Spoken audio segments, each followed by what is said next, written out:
विद्यार्थी मित्रांनो, सर्वांना नमस्कार. मी प्राध्यापक सदाशिव भुयारी,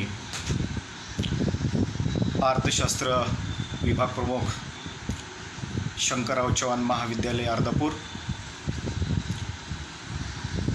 युनिव्हर्सिटी ग्रँट कमिशनच्या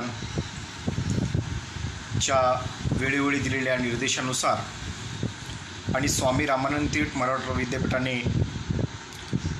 महाराष्ट्र शासन आणि UGC यांच्या अधीन राहून वेळोवेळी काढलेल्या कोरोना महामारीच्या प्रसंगावरून ऑनलाईन टीचिंगच्या संदर्भात जे अधिनियम आहे त्या अधिनियमाचं पालन करीत असताना शंकरराव चव्हाण महाविद्यालय अर्धापूर येथील महाविद्यालयाचे प्राचार्य डॉक्टर के पाटील सर यांनी काढलेल्या सूचनेनुसार आपण ऑनलाईन टीचिंगचा जो कार्यक्रम आहे, अभ्यासक्रमाचा 40% जो भाग आहे ऑनलाईन टीचिंगच्या पद्धतीने आपण पूर्ण करत आहोत.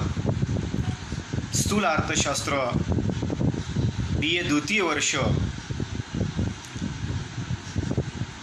या वर्गासाठी असलेला स्थूल अर्थशास्त्राच्या अभ्यासक्रमातील पहिल्या प्रकरणातील दुसऱ्या घटकाचा आज आपण अभ्यास करणार आहोत. त्या दुसऱ्या घटकाचं नाव आहे स्थूल अर्थशास्त्राची व्याप्ती, स्कोप ऑफ मॅक्रो इकॉनॉमिक्स असं त्याला म्हटलेलं आहे.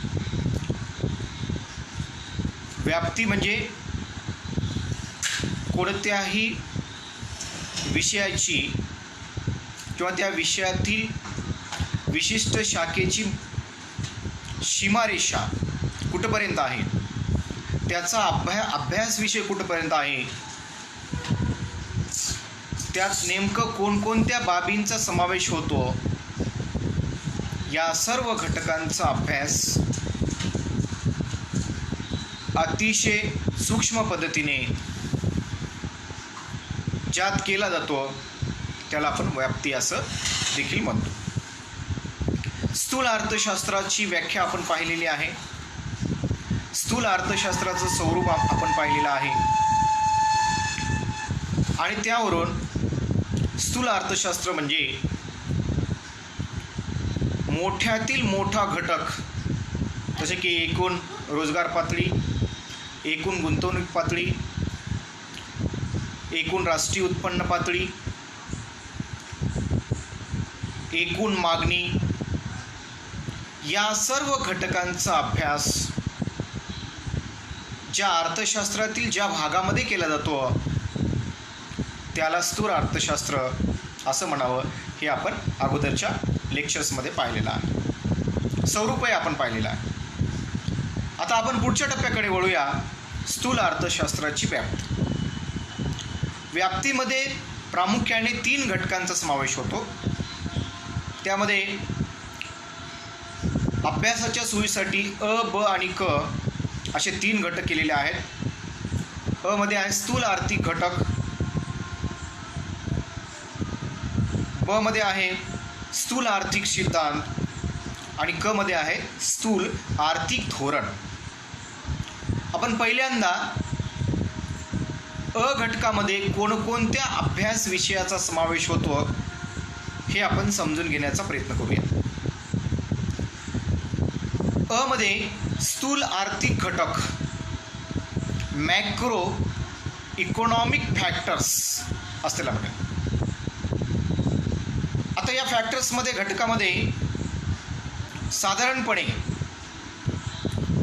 जसं व्याख्येमध्ये पाहिलेलं आहे आपण स्थूल अर्थशास्त्राच्या, एकूण मागणी, एकूण रोजगार, एकूण गुंतवणूक, एकूण खर्च, एकूण उत्पन्न पातळी,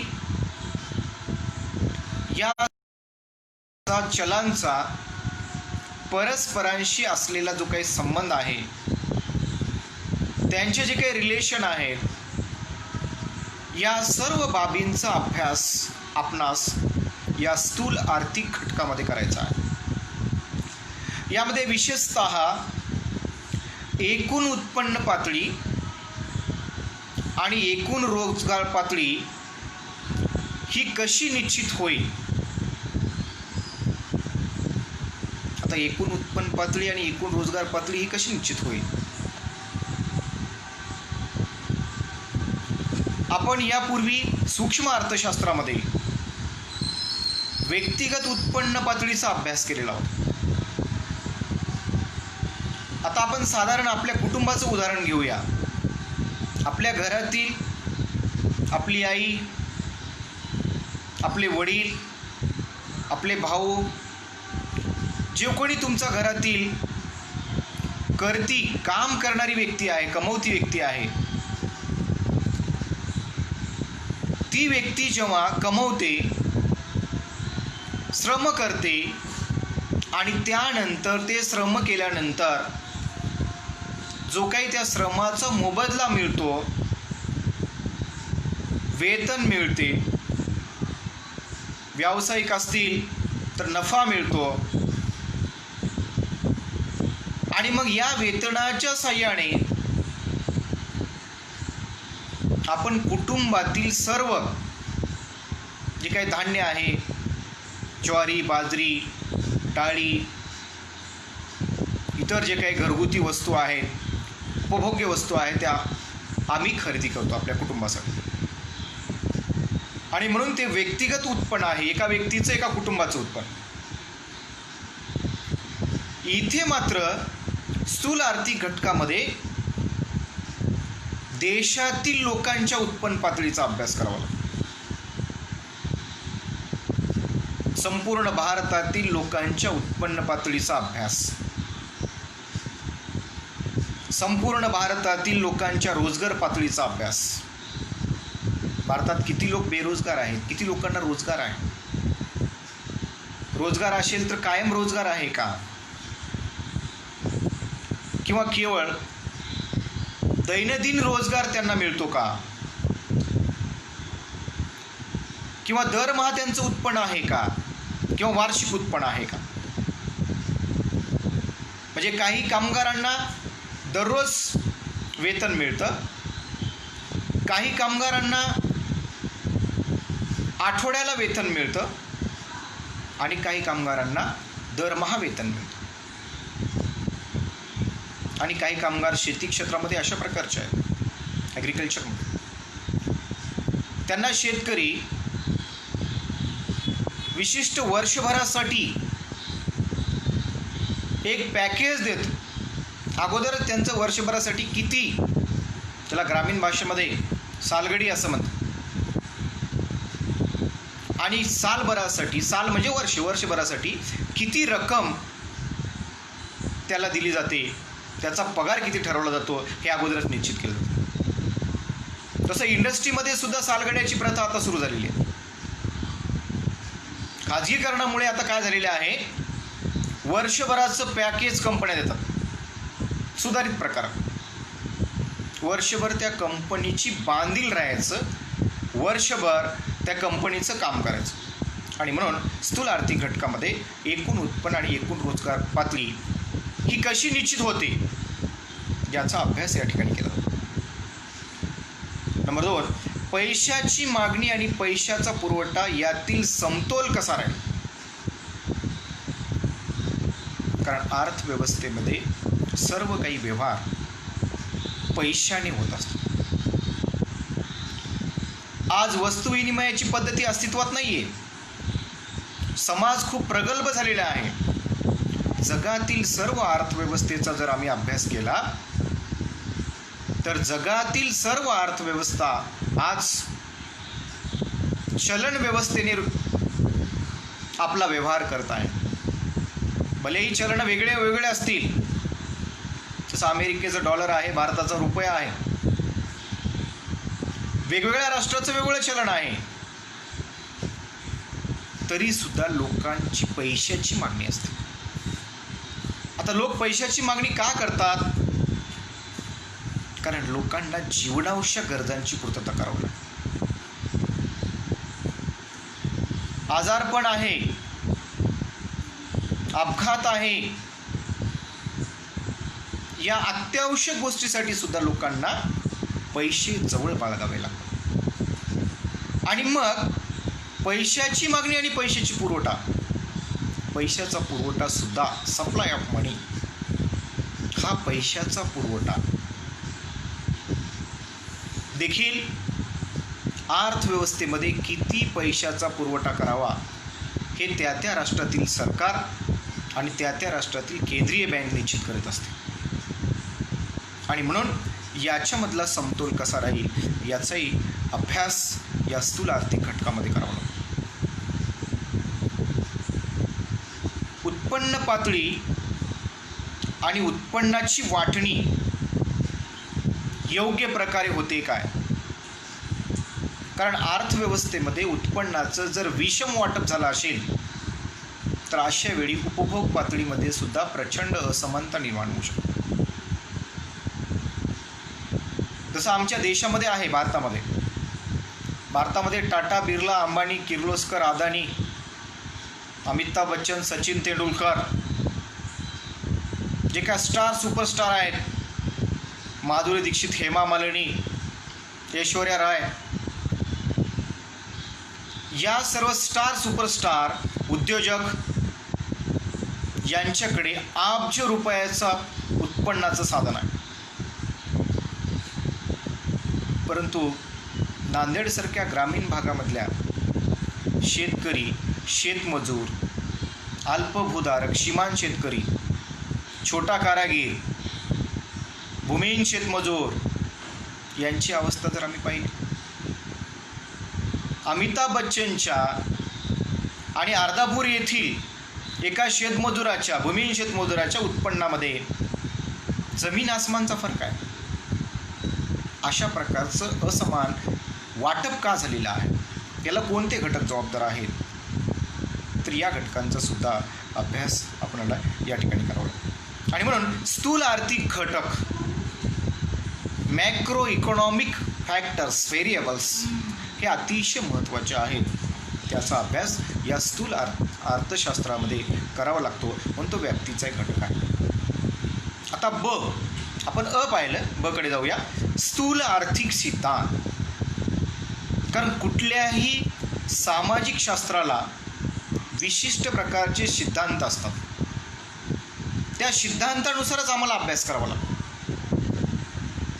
कारण सिद्धांताशिवाय विज्ञान, सामाजिक शास्त्र आणि भाषाशास्त्र याचा अभ्यास करता येणार नाही. सैद्धांतिक स्वरूपाशिवाय कोणत्याही सामाजिक शास्त्राला एक स्वरूप, एक दिशा निश्चित होत नाही. स्थूल अर्थशास्त्रामध्ये सुद्धा काही सिद्धांताचा प्रामुख्याने अभ्यास करावा लागतो. त्याच्यापैकी उत्पन्न व रोजगार विषयक सिद्धांत.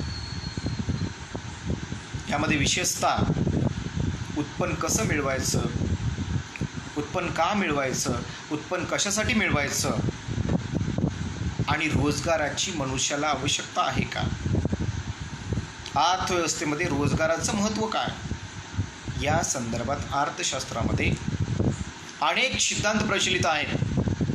पण त्याचं 3 भागामध्ये विभाजन करण्यात आलेलं आहे. ज्यामध्ये सनातनपंथीय क्लासिकल अप्रोच, ज्यामध्ये ॲडम स्मिथ, रिकार्डो, जेबीसे, मार्शल, पिगू, रॉबर्टसन या सर्व अर्थशास्त्रज्ञांचा, त्यांच्या सिद्धांताचा समावेश होतो. त्यापैकी एक इकॉनॉमिस्ट प्रोफेसर जेबीसे यांनी असं म्हटलेलं आहे की प्रत्येक पुरवठा आपली स्वतःची मागणी निर्माण करतो. ते नंतर आपण पाहणारच आहोत. या सिद्धांताचा अभ्यास सुद्धा आम्हाला या स्थूल अर्थशास्त्रामध्ये करावा लागणार आहे. पुढे मात्र 1929-30च्या जागतिक महामंदीच्या कालखंडामध्ये सनातनपंथीय अर्थशास्त्राचे विचार कुचकामी ठरू लागले, दिशाहीन ठरू लागले. म्हणून तिथे मात्र लॉर्ड J.M. केन्स यांच्या सिद्धांताचा आम्हाला अभ्यास करावा लागेल. तदनंतर आधुनिक उत्पन्न आणि रोजगार विषयक जे काही सिद्धांत आहेत अलीकडच्या कालखंडामध्ये प्रचलित झालेले, या सर्व सिद्धांताचा अभ्यास या स्थूल अर्थशास्त्राच्या व्याप्तीमध्ये आम्हाला करावा लागेल. नंबर 2, सर्वसामान्य किंमत पातळीबाबतचे धोरण. साधारणपणे अर्थव्यवस्थेमध्ये जसं चलन असतो, पैसा असतो, तसं प्रत्येक वस्तू आणि सेवा याला किंमत असते. जसं आम्ही एखादी पेन खरेदी करतो त्यावेळी बाजारामध्ये जातो. बाजारात गेल्यानंतर सेलोचा पेन खरेदी करायचा असेल तर आम्हाला माहिती 5 रुपयापासून ते 15 रुपयापर्यंत सेलोचा पेन आहे. आम्ही कमीत कमी 5 रुपयाचा खरेदी करतो. तसा मार्केटमध्ये चायनाचे सुद्धा पेन आहेत. 1 रुपयाला सुद्धा आहे, 2 रुपयाला सुद्धा आहे. म्हणजे आम्ही काय विचार करतो, ग्राहक काय विचार करतात? भारतीय ग्राहक फार चाणाक्ष आहे. ते एकच विचार करतात, स्वस्त आणि मस्त. चायना आता सरकारने ते प्रत्येक चायना वस्तूवर बंदी आणलेली आहे. त्याचे कारण वेगळे आहेत, त्याचं विस्ताराने या ठिकाणी मी विश्लेषण करणार. परंतु किंमत पातळी ही एखाद्या वस्तूची किंमत कशी निर्धारित होते.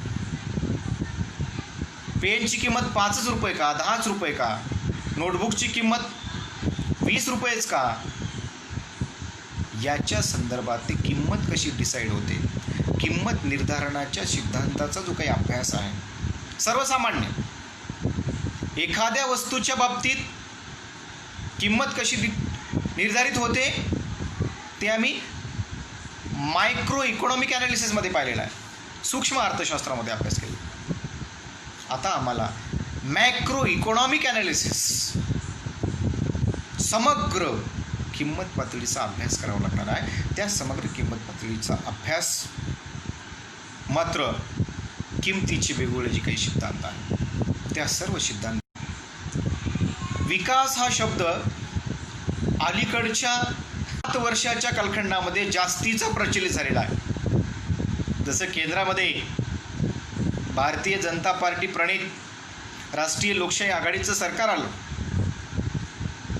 नरेंद्र मोदी देशाचे पंतप्रधान सातत्याने देशभरामध्ये फिरले आणि हायलाइट्स केलं की आम्ही विकास करणार. अच्छे दिन लाएंगे, सबको खिलाएंगे और सबके खाते में 15-15 लाख रुपये जमा करेंगे. तर जमा झाले की नाही तुम्हाला माहीत. या कोरोना महामारीच्या काळामध्ये जर सगळ्यांच्या खात्यावर जर 15-15 लाख रुपये जर जमा झाले, सर्वजण सरकारचं धन्यवाद मानते. खरं तर विद्यार्थी, बेरोजगार युवक युवती, सर्वसामान्य कष्टकरी लोक यांच्या खात्यावरती 15 लाख रुपये जमा होणे आवश्यक होतं. अच्छे दिन लाएंगे म्हटलं. पहिले 5 वर्ष संपले, आता दुसरा टर्म सुरू झाला. काय अच्छे दिन आले काय नाही तुम्ही तपासा, मी वेगळं काही या ठिकाणी सांगणार नाही. मग हे आर्थिक विकास म्हणजे काय? केवळ गप्पा म्हणजे आर्थिक विकास होय का? याचा अभ्यास आम्हाला या स्थूल अर्थशास्त्रीय विश्लेषणामध्ये, मॅक्रो इकॉनॉमिक ॲनालिसिसमध्ये आम्हाला करावं लागणार आहे. विकासाचे वेगवेगळे सिद्धांत, वेगवेगळ्या पंचवार्षिक योजनामध्ये विकासाचे वेगवेगळे सिद्धांत आलेले. न्याय आणि समतेचा विकास, शाश्वत विकास, गतिशील सर्वसमावेशक विकास, डायनामिक इन्क्लुझिव्ह ग्रोथ, या सगळ्या ज्या काही संकल्पना आहेत त्या वेगवेगळ्या थिअरीजच्या माध्यमातून आलेल्या. विकासाचा मोठा धक्का सिद्धांत, अनेक सिद्धांत प्रचलित आहे. तर या सर्व सिद्धांताच्या अनुषंगाने सुद्धा मॅक्रो इकॉनॉमिक ॲनालिसिसमध्ये आम्हाला या अर्थशास्त्रीय मॅक्रो इकॉनॉमिक ॲनालिसिसच्या माध्यमातून या सर्व सिद्धांताचा अभ्याससुद्धा या स्थूल अर्थशास्त्राच्या अभ्यास विषयामध्ये या ठिकाणी करावं लागणार. ते नंतर आम्ही करणारच आहोत अभ्यास त्याचा. आणि विभाजनाचे स्थूल सिद्धांत, मी सुरुवातीला सांगितल्याप्रमाणे कुठल्याही उत्पादन प्रक्रियेमध्ये 4 घटक महत्त्वाचे आहेत: भूमी, श्रम, भांडवल आणि संयोजक. 4 घटकाशिवाय अर्थव्यवस्थेमध्ये कुठल्याही वस्तू आणि सेवांचं उत्पादन होऊ शकत नाही. आणि भूमी, श्रम, भांडवल आणि संयोजक या 4ही प्रकारचे मोबदले द्यावे लागतात. जसं की भूमीला खंड द्यावा लागतो, श्रमिकाला मजुरी द्यावी लागते, भांडवलाला व्याज द्यावं लागतं आणि संयोजकाला नफाच होतो. आम्ही शिकलेला आहे, पण मी तुम्हाला 2 गोष्टी सांगतो. संयोजकाला नफासुद्धा होतो आणि तोटासुद्धा सहन करावा लागतो. म्हणून संयोजकाच्या बाबतीत असं म्हटलेलं आहे, रिस्क लवर्स, धोका स्वीकारणारा, धोक्यावर प्रेम करणारा. दुसरा अर्थ या ठिकाणी घेऊ नका. धोका स्वीकारणारा, धोक्यावर प्रेम करणारा.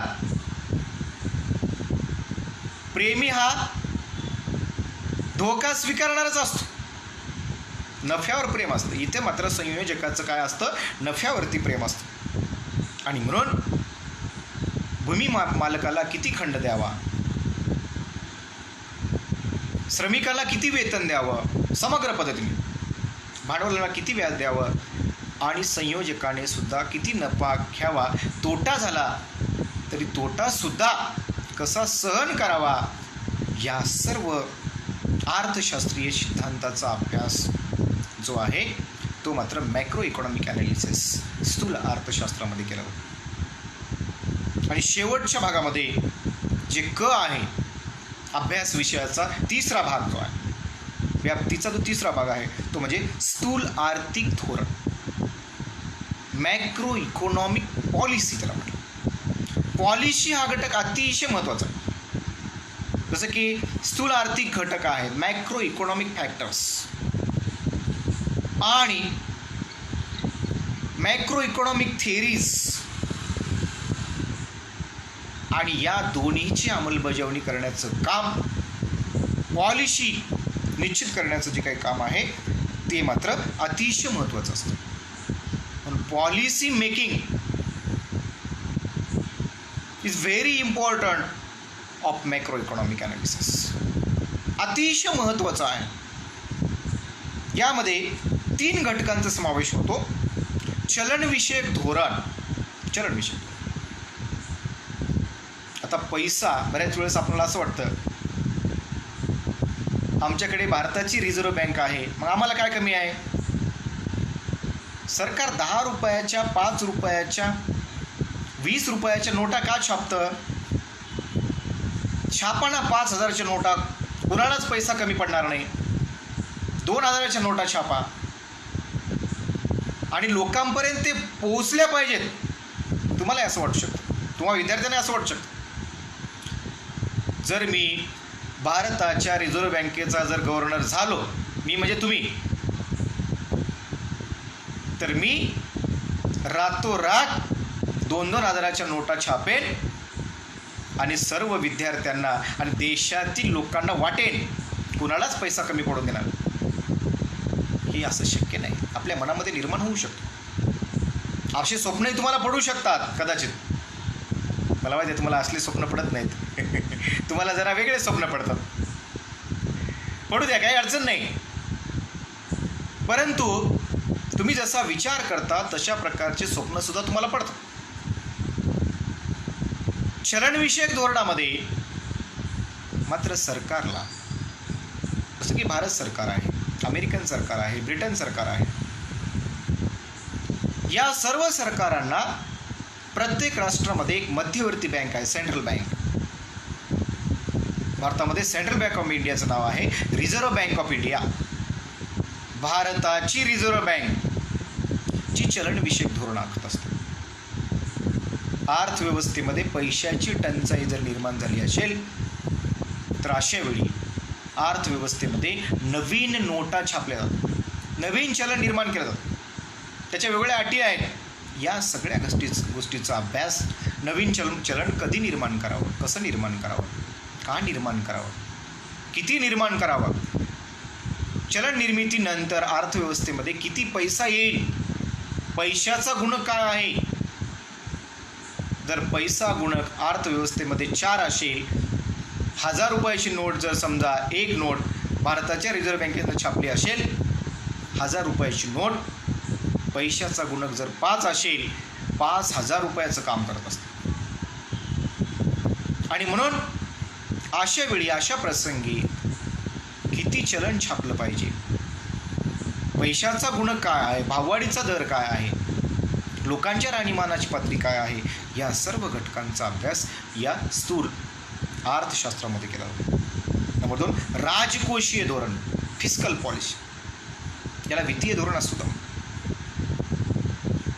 तर राजकोषीय धोरणामध्ये वेळोवेळी सरकारला गरजेच्या वेळी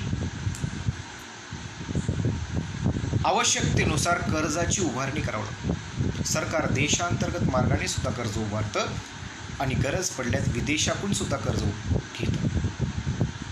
सरकारने किती कर्ज घ्यावं, कशासाठी कर्ज घ्यावं, विकासासाठी घ्यावं का विकासोत्तर खर्चासाठी घ्यावं, खर्च किती करावा, खर्च जास्तीचा करावा का खर्च कमी करावा, याच्या संदर्भात सनातनपंथीय अर्थशास्त्रज्ञ, केन्सचे अर्थशास्त्रीय विचार आणि आधुनिक अर्थशास्त्रीय विचार, या सर्व घटकांचा अभ्यास या राजकोषीय धोरणामध्ये करावा. उत्पन्न आणि खर्चामध्ये समायोजन करणे आणि याच्यामध्ये जर समजा डिफरंट निर्माण होत असेल तर सरकारला तुटीचा अर्थ भरणा सुद्धा सादर करावा. या सर्व चलांचा अभ्यास या राजकोषीय धोरणामध्ये करावा. आंतरराष्ट्रीय व्यापार विषयक धोरण सगळ्यात महत्त्वाचं असतं की भारत हे एकलकोंडा राष्ट्र नाही आहे. आता जगामध्ये जवळपास सर्वच राष्ट्राने आंतरराष्ट्रीय व्यापाराला सहमती दर्शवली. आज आम्ही जापान, ब्रिटन, अमेरिका, चीन, Russia, New Zealand, France, Germany, Australia या सर्व राष्ट्रांनी उत्पादित केलेल्या वस्तू आणि सेवांचा लाभ घेतो. मोफत घेत नाही, आम्ही पैसे देतो. मला माहिती आहे तुम्ही पैसे देता, सगळेजण पैसे देऊनच तुम्ही त्या वस्तू आणि सेवा खरेदी करता. परंतु तो आंतरराष्ट्रीय व्यापार कसा असावा. अलीकडे आता सरकारने चायनाच्या सर्व ॲपवरती बंदी घातलेली आहे. आंतरराष्ट्रीय पातळीवरती भारत आणि चीन या दोहोंच्या मध्ये युद्धसदृश परिस्थिती निर्माण झाल्यामुळे आंतरराष्ट्रीय संबंध हे कुठेतरी ताणले आहेत भारत आणि चीनचे. चायनाचं सगळ्यात फेमस असणारं टिकटॉक, मला वाटते तुम्ही सर्वजण टिकटॉकवरती होता. आता टिकटॉकला काहीतरी टॉक आलेले आहे. काय आलेले तुम्ही तपासा. तुम्हाला माहीत आहे काय आलं का. भारत आणि चीनचे आंतरराष्ट्रीय संबंध खराब झाल्यामुळे चायनाच्या सर्व ॲपवर बंदी, चीनी वस्तूवरती बंदी, चीनी सेवावरती बंदी. आता सरकारला चीनशी संबंध तोडून अमेरिकेशी संबंध जोडायचे. इकडं GDP प्रचंड घसरलेला आहे. ग्रॉस डोमेस्टिक प्रोडक्ट जगामध्ये भारताचा GDP -23.9 सर्वाधिक घसरलेला आहे. तिकडं अमेरिकेचाही घसरला. अमेरिकेच्या सोबत राहचाल भांडवलशाही राष्ट्र घसरतच आहे, वर सरकणारच नाही. आणि इकडं चीनशी मात्र छोटे मोठे भांडणं करून चीनच्या मालावर बंदी, चीनच्या वस्तूवर बंदी. म्हणजे काय करावं, कधी करावं, कसं करावं, याच्या संदर्भात आंतरराष्ट्रीय व्यापाराचं नियोजन सुद्धा सरकारला करावं. अतिशय हुशार लोक, अर्थशास्त्रज्ञ हे अर्थमंत्र्याचे सल्लागार असले पाहिजे. अर्थमंत्री नाही झाले तर चालेल, कारण मंत्री संत्री कसे होतात हे तुम्हालाही माहीत. कोण मंत्री होतं, कोण संत्री होतं आणि का होतं कसं बनवलं जातं हे भारतीय राजकारणाच्या बाबतीत बोलतो. आणि म्हणून या ठिकाणी आंतरराष्ट्रीय व्यापार, निर्यात, आयात, आंतरराष्ट्रीय व्यापाराचे सिद्धांत, प्रशुल्क या सर्व बाबींचा अभ्याससुद्धा या स्थूल अर्थशास्त्रीय विश्लेषणामध्ये मॅक्रो इकॉनॉमिक ॲनालिसिसमध्ये आम्हाला करावा लागतो. आणि म्हणून स्थूल अर्थशास्त्राची व्याप्ती हा घटक अतिशय महत्त्वाचा आहे. यामध्ये 3 घटकाचा समावेश होतो. मी सुरुवातीला सांगितलं. अ मध्ये स्थूल आर्थिक घटक, ब मध्ये स्थूल आर्थिक सिद्धांत मॅक्रो इकॉनॉमिक थेरीज, आणि स्थूल आर्थिक धोरण मॅक्रो इकॉनॉमिक पॉलिसीज. या तिन्ही घटकांचा अभ्यास आज आपण केलेला आहे. आणि म्हणून तुम्हाला बऱ्यापैकी या ऑनलाईन टीचिंगच्या माध्यमातून स्थूल अर्थशास्त्राची व्याप्ती आज समजली असेल असं मी गृहीत मानतो. काही शंका असतील तुमच्या मनामध्ये तर माझ्या फेसबुक लाईव्हवरती तुम्ही कमेंट्स बॉक्समध्ये प्रश्न विचारू शकता. त्याचं मी निरासन करण्याचा प्रयत्न करेल. किंवा हाच व्हिडिओ यूट्यूबवरती सुद्धा तुम्ही पाहू शकता. त्या ठिकाणी सुद्धा तुम्ही कमेंट्स करू शकता आणि त्याचंही या ठिकाणी निराकरण करण्याचा मी प्रयत्न करेल. पुनश्च एकदा आपले सर्वांचे धन्यवाद.